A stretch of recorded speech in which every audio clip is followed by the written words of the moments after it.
Hello and welcome back to my channel. बात करेंगे इस वीडियो में जुआरी एग्रोकेमिकल्स लिमिटेड को लेकर के। स्टॉक ट्रेड कर रहा है 205 रुपए पे, आज भी निगेटिव। इवन मार्केट आज काफी अच्छा था। स्टॉक में आज के जो पैरादीप फॉस्फेट देखो 76 के आसपास ट्रेड कर रहा है। साउदर्न पेट्रोकेमिकल्स इंडस्ट्रीज में भी अच्छा मूव था। जो अग्री इंडस्ट्रीज और ये दोनों स्टॉक, हालांकि राष्ट्रीय केमिकल्स एंड फर्टिलाइजर में भी देखोगे तो एक ठीक ठाक पॉजिटिव में ही क्लोजिंग देखने को मिली।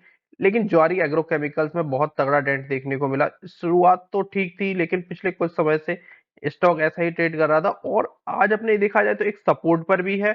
और मंथली टाइम फ्रेम में देखोगे तो स्टॉक बिल्कुल भी अच्छा नहीं लग रहा है। तो सारे एस्पेक्ट को इस वीडियो में हम लोग कवर करने वाले हैं कि फंडामेंटली स्टॉक कैसा है और टेक्निकली कैसा देखने को मिल रहा है। चलिए स्टार्ट करते हैं आज का वीडियो। लेकिन वीडियो स्टार्ट करने से पहले अगर वीडियो को लाइक नहीं किया, चैनल को सब्सक्राइब नहीं किया है, तो चैनल को सब्सक्राइब भी कर दीजिए और वीडियो को लाइक भी कर दीजिए। चलिए बढ़ते हैं आगे इस वीडियोस में और स्टार्ट करते हैं इसके फंडामेंटल से। मार्केट कैप पर नजर डालोगे तो 862 करोड़ की कंपनी का मार्केट कैप देखने को मिल रहा है। बुक वैल्यू की बात करोगे तो 379 का। तो स्टॉक अभी लगभग लगभग देखा जाए तो 80% डाउन है अपनी बुक वैल्यू से। प्रमोटर की होल्डिंग देखोगे तो अच्छी खासी है, 65.3 है, वेरी गुड। लेकिन एक ग्लिच है, और ग्लिच क्या है कि जो 65% की होल्डिंग है उसमें से जो प्रमोटर्स ने 49% की होल्डिंग्स को प्लेस कर रखा है। प्रॉफिट ग्रोथ काफी अच्छी देखने को मिल रही है। डेट कंपनी पर अच्छा खासा है। हम लोगों का डेट टू इक्विटी जो होता था वो एक से नीचे होना चाहिए, वो सॉरी 0.5 से नीचे होना चाहिए, लेकिन अभी डेट टू इक्विटी कितना 1.10 का है, जो कि काफी ज्यादा है। अच्छी चीज क्या है कि जो स्टॉक का पी ट्रेड कर रहा है वो सिर्फ 2.8 पे ट्रेड कर रहा है, बहुत ज्यादा देखने को नहीं मिल रहा है। ये एक अच्छी चीज देखने को मिल रही है।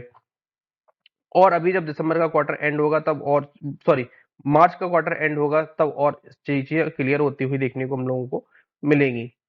फिलहाल अगर इसके क्वार्टरली रिजल्ट देखें तो 843 की करोड़ की कंपनी की क्वार्टरली सेल्स है। अगर पिछले क्वार्टरों में देखोगे तो 1146, 1416, 1339, 1206, 105, 1649। तो पिछले अगर 4-5 क्वार्टर देखोगे तो ये क्वार्टर कंपेरेटिवली अच्छा नहीं गया था, लेकिन सेल्स में अच्छा खासा इंप्रूवमेंट देखने को मिला है।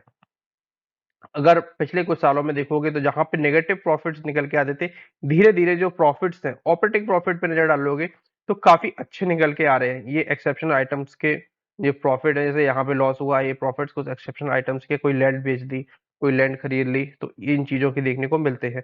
बाकी कंपनी की अगर इंटरेस्ट कॉस्ट देखोगे तो वो भी घटती हुई देखने को मिल रही है, which is another quite thing, good thing. 56 crore की थी, घट के 54 हो गई, थोड़ी सी इंप्रूव हुई 57, अगेन ड्रॉप 55 और 49। इस बार कंपनी ने सिर्फ 49 करोड़ रुपीस की इंटरेस्ट कॉस्ट चुका है, जो कि काफी अच्छी चीज। और कंपनी का प्रॉफिट भी इवन देखोगे तो 29 करोड़ का निकल के आया है। बेसिकली 43 करोड़ जरूर यहाँ पे अदर इनकम का भी पार्ट है, जो कि पिछले साल था 63 करोड़ और रिसेंट क्वार्टर में था 45। तो अगर देखोगे तो लगभग लगभग इंटरेस्ट कॉस्ट से ये नलमेट हो जाती है, तो 75 करोड़ के आसपास का ऑपरेटिंग प्रॉफिट है और 9% का मार्जिन है, जो कि ठीक है। कैप फर्टिलाइजर सेक्टर में 9-10% का मार्जिन को अच्छा माना जाता है और लगातार कंपनी ऑपरेटिंग प्रॉफिट मार्जिन 9-10% पे कांस्टेंट में 9%, 10%, 7%, 8%, 9%। तो पिछले तीन देखो 7, 8, 9 चलिए अगर बैलेंस शीट पर नजर डालोगे तो यहाँ पे कुछ इंटरेस्टिंग चीज देखने को मिल रही है। ये जो 325 से 1539 हुआ है, ये क्यों हुआ था? क्योंकि एक यहाँ पर अगर आप देखोगे तो क्वार्टरली में ये अमाउंट यहाँ पर ऐड हुआ था कुछ अनएक्सेप्शनल एक्सेप्शनल आइटम का, जिसकी वजह से 913 करोड़ तक का कंपनी का प्रॉफिट जंप कर गया था। यहाँ पर देखोगे लेकिन फिर से 629 करोड़ का डेंट भी लगा हुआ है। तो रिजर्व देखोगे तो 325 से बढ़कर के 1539 हो गए और सितंबर के बाद सितंबर में भी रिजर्व बढ़ते हुए देखने को मिले हैं, ये अच्छी चीज है। वहीं अगर डेट पे देखोगे तो 2600 करोड़ से 2100 करोड़, फिर 1754 करोड़। तो डेट घट रहा है, अच्छी चीज है। डेट घट रहा है, प्रॉफिट्स बढ़, रिजर्व बढ़ रहे हैं। और रिजर्व पे भी नजर डालोगे तो 1552 करोड़ के हैं, जो कि कंपनी के मार्केट कैप से कहीं ज्यादा है। लेकिन और आने वाले टाइम मुझे ऐसा लग रहा है कि अगर इसी प्रकार का कंपनी का प्रॉफिट रहा और जो इसके रिजर्व अब की अगली बार जो निकल के आएगी बैलेंस शीट, उसमें मुझे लग रहा है कि 1500 करोड़ के आसपास की इनकी बोरोइंग बचेगी और 1800 करोड़ के आसपास, सॉरी 1700 करोड़ के आसपास का इनका रिजर्व तक पहुंच सकता है। तो ये पॉसिबिलिटीज है। तो बेसिकली जो डेट टू इक्विटी है वो एक के नीचे आता हुआ देखने को मिलेगा, 0.9 0.95 के आसपास। पॉसिबल है आता हुआ मार्च के क्वार्टर के बाद जो बैलेंस शीट अपडेट होगी उसके बाद आता हुआ देखने को मिले हम लोगों को। तो स्टॉक तो देखो तो अंडर वैल्यूड है, लेकिन एक पेनी स्टॉक है, तो ऐसे स्टॉकों में इस रिस्क तो रहती ही है। तो ये तो हो गए फंडामेंटल्स। बाकी यहाँ पर देखोगे तो एफआईआई का स्टेक बड़ा है, डीआई कांस्टेंट है 32% के आसपास का, पब्लिक की होल्डिंग्स है। टेक्निकल चार्ट पे आते हैं तो देखिए क्या देखने को मिल रहा है।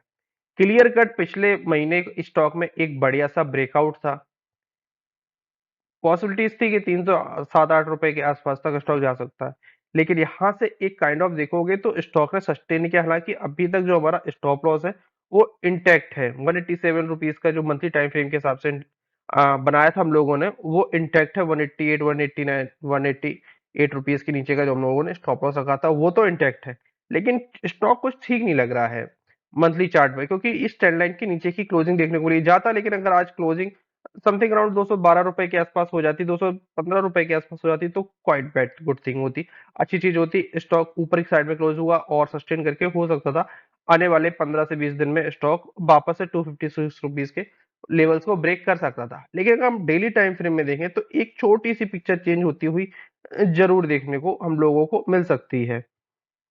क्या है वो पिक्चर, चलिए देखते हैं। एक अगर हम लोग यहाँ से जो इसका सपोर्ट था पिछली बार का, वहां से कुछ ट्रेंड लाइन डालते हैं तो कुछ ये देखने को हम लोगों को मिलता है। तो स्टॉक ने अभी तक अपना, अगर इस trend line daily time frame में देखेंगे तो अपने डेली टाइम फ्रेम के अकॉर्डिंग इस ट्रेंड लाइन को अभी तक सस्टेन करके रखा है। अभी तक ऐसा कोई ब्रेक डाउन देखने को नहीं मिला है। और वॉल्यूम भी देखोगे तो वॉल्यूम भी कोई बहुत ज्यादा देखने को हम लोगों को नहीं मिलते हैं। सिर्फ 5 लाख के वॉल्यूम से कोई हैवी वॉल्यूम्स वगैरह देखने को नहीं मिलते जितनी स्टॉक्स में गिरावट थी। तो पॉसिबिलिटीज है कि एक यहां से स्टॉक पलटता हुआ देखने को मिल सकता है, लेकिन अगर 200 रुपए के नीचे की क्लोजिंग देखने को हम लोगों को मिल जाती तो ये कल आज की क्लोजिंग काफी इंपॉर्टेंट रहने वाली है, ज्वारी एग्रो केमिकल्स के लिए बहुत इंपॉर्टेंट रहने वाली है। तो इस क्लोजिंग को मार्क लीजिए, अगर इसके नीचे स्टॉक निकलता है तो डेफिनेटली एक ब्रेकडाउन आएगा और स्टॉक वापस से 144 150 के लेवल्स को देखने को हम लोगों को बहुत जल्दी ही मिल सकते हैं। तो अलर्ट रहिए स्टॉक में, अगर होल्डिंग्स हैं तो और ज्यादा अलर्ट हो जाइए, अगर खरीदने जा रहे हैं तो अभी वेट करिए। 216 रुपए इसके ऊपर अगर निकलता है, इवन अगर 237 रुपए के ऊपर निकलता है तो इसमें एक पॉजिटिव साइन देखने को मिलेगा और वापस से स्टॉक में फिर तेजी देखने को मिल सकती है। अंडर 305 के आसपास तक स्टॉक जा सकता है। और वैसे स्टॉक तो काफी अच्छा देखने को लग रहा है।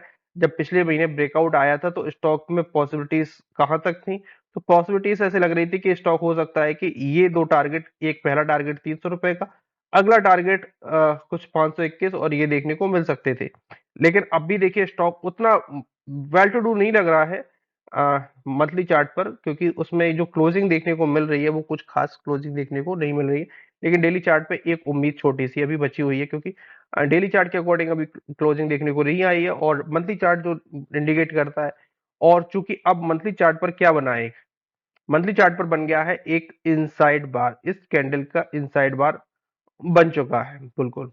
तो अब क्लोजिंग अगर इसके अकॉर्डिंग इस इनसाइड बार के अकॉर्डिंग हो तो इसके 187 रुपीज के अगर नीचे क्लोजिंग देखने को मिलती है तो एक बैड क्लोजिंग होगी, और इसके ऊपर क्लोजिंग देखने को मिलती है इनसाइड बार के रूल के अकॉर्डिंग 257 रुपीज के ऊपर तो एक इनसाइड बार का ब्रेकआउट आएगा। इसके नीचे क्लोजिंग होती है इनसाइड बार का ब्रेक डाउन आएगा।